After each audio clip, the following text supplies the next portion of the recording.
안녕하세요. 세봄 시니어의 조서연입니다. 요즘 날이 더워지면서 시원한 옷을 자꾸 찾게 되시죠? 그런데 막상 입고 거울 앞에 서면 나쁘지 않네 싶다가도요.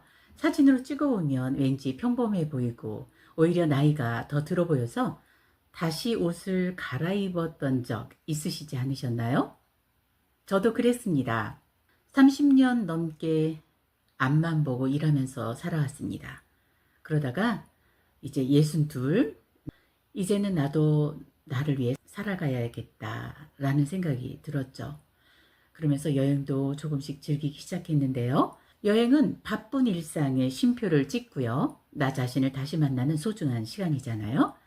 그런데 여행을 다녀와서 사진을 보는 순간 풍경은 참 아름다웠는데 제 옷차림은 어딘가 아쉬워 보였습니다. 그때부터 저는 옷을 다시 보기 시작했어요. 나에게 어울리는 색을 찾고요. 입는 방법을 조금 바꿨을 뿐인데 인상이 훨씬 밝아지고 세련돼 보이더군요. 그래서 오늘은 시니어 분들이 여름 여행에서 편안하게 품격 있게 사진 속에서도 더욱 세련돼 보일 수 있게 하는 옷 입는 방법 6가지를 함께 나누려고 합니다. 끝까지 와우! 함께 하시면 올여름 여행에서 여러분의 모습도 한층 더 아름답게 달라질 것입니다. 여행을 다녀오고 나면 가장 오래 남는 것이 무엇일까요? 저는 풍경보다도 사진이라고 생각합니다. 시간이 지나서 사진을 다시 이렇게 꺼내보면 그날의 추억도 떠오르지만요. 가장 먼저 눈에 들어오는 건 바로 제 모습이죠. 몇 년 전만 해도 저는 여행 갈 때 늘 그냥 편한 옷부터 챙겼습니다. 뭐 걷기 편하면 됐지. 검정색이면 무난하지. 이런 생각으로 옷을 골랐어요. 그런데 막상 여행 사진을 보고요. 굉장히 깜짝 놀랐습니다. 표정은 웃고 있는데 얼굴은 생각보다 어둡고요. 옷은 몸집을 더 커 보이게 만들고 있었어요. 그 사진을 보면서 제가 처음으로 이런 생각이 들었습니다. 이제는 나도 나를 위해서 옷을 입어야겠다. 그런 생각이요. 그날 이후로 옷을 고르는 저만의 기준이 하나씩 생겼습니다. 첫 번째는 색입니다. 퍼스널 컬러를 공부하시는 분들이라면 아시겠지만 안색에 가장 큰 영향을 주는 건 화장품이 아니라 얼굴에서 가장 가까운 상의 웃도리 색이라고 합니다.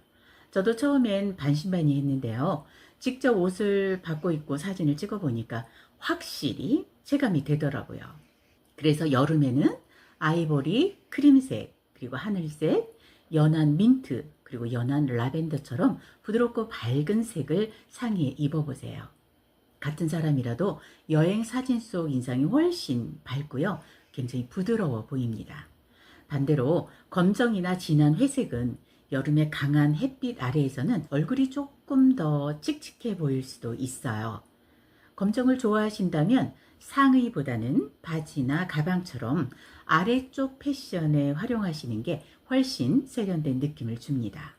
두 번째는요, 옷이 몸에 맞는 정도입니다. 보통은 실루엣, 핏이라고도 표현하죠. 많은 분들이 체형을 가리려고 아주 넉넉한 옷을 선택하십니다. 저도 마찬가지였어요. 저 역시 그랬죠. 그런데 사진을 보니까 오히려 몸집이 더 커 보이더라고요. 몸을 억지로 숨기기보다는 어깨선이 잘 맞고 몸을 자연스럽게 감싸주는 정도의 옷이 사진에서도 훨씬 단정하고 품이 있는 인상을 만들어줍니다. 몸을 숨기는 옷보다 몸을 편안하게 감싸주는 옷이 훨씬 세련돼 보인다는 걸 저도 사진을 보고 나서야 알았죠. 세 번째는요, 여행에 맞는 소재입니다. 여름 여행은 오래 걷기도 하고요. 아름다운 풍경을 바라보고 사진도 찍고 카페에 앉아서 차도 한잔 마시면서 그런 여유를 즐기기도 하죠. 자신의 삶에 잠시 쉼표를 찍는 시간입니다. 그래서 옷도요, 여행답게 편안해야 합니다. 면이나 린넨처럼 통기성이 좋은 소재는 땀 흡수도 잘 되고요. 바람도 잘 통해서 보기에도 시원하고 입고 다니기도 굉장히 훨씬 편합니다. 다만 린넨은 구김이 잘 가는 편이라서 린넨과 폴리에스테르 혼방 소재를 고르시면 여행 중에 관리가 한결 수월하죠. 네 번째는요, 신발입니다. 여행은 생각보다 걷는 시간이 많죠. 아무리 예쁜 옷을 입어도 발이 아프면 표정부터 굳어버리더라고요. 괜히 찡그리게 되기도 하고요. 새 신발보다는 평소 발이 편했던 운동화나 쿠션감이 있는 샌들을 선택해 보세요.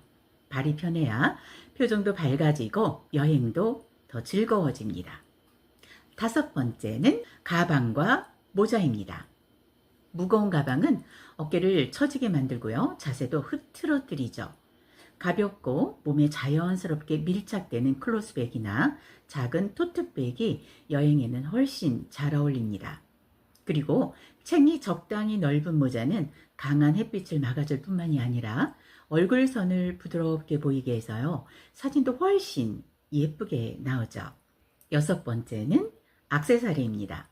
귀걸이, 목걸이, 팔찌를 모두 화려하게 하기보다는 한 가지만 포인트를 주는 것이 더 단정하고 품이 있어 보입니다. 나이가 들수록 유행을 무조건 따라가기보다는 자신에게 어울리는 것, 그게 진짜 세련미라고 생각합니다. 하지만 제가 가장 추천하고 싶은 여행 패션은 따로 있어요. 바로 환한 미소입니다. 아무리 좋은 옷을 입어도 표정이 굳어 있으면 옷도 함께 빛을 잃지요. 반대로 편안하게 웃고 환하게 웃고 있는 사람은 평범한 옷을 입어도요, 참 아름다워 보입니다. 그래서 저는 여행을 떠나는 날 거울 앞에서 이렇게 말합니다. 오늘은 즐겁게 웃으며 다녀오자. 이 한마디가 표정을 바꾸고요. 이 표정이 여행을, 그 즐거움을 완전히 더 배가시키더라고요. 여러분, 우리는 참 오래도록 가족을 위해서 살아왔습니다. 자녀를 위해서 살았고요.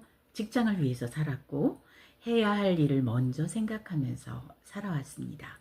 그 시간은 결코 헛되지 않았습니다. 하지만 이제는 우리 자신에게도 조금 더 따뜻해져도 괜찮지 않을까요? 좀 여유를 줘도 괜찮지 않을까요? 패션은 나 자신을 존중하는 마음을 표현하는 방법이라고 저는 생각합니다. 그리고 여행은 나를 다시 만나는 시간이기도 하고요. 올여름 여행에서는요, 나에게 잘 어울리는 색, 그리고 몸을 편안하게 감싸주는 옷 한 벌, 그리고 발이 편한 신발 한 켤레, 또 환한 미소 하나를 준비해 보세요. 분명 여행 사진 속에 있는 여러분은 지금보다 더 편안하고요, 더 품위 있고 더 행복한 모습으로 웃고 계실 거예요. 그리고 언젠가 그 사진을 다시 꺼내보면서 이렇게 말씀하셨으면 좋겠습니다. 그때부터 나는 나 자신을 위해서도 살아가기 시작했다. 이렇게 말이죠. 오늘도 끝까지 함께 해주셔서 감사합니다. 여러분의 여행 가방에는 옷만 담지 마시고요. 자신을 아끼는 마음도 함께 담아서 떠나시기를 바랍니다. 감사합니다.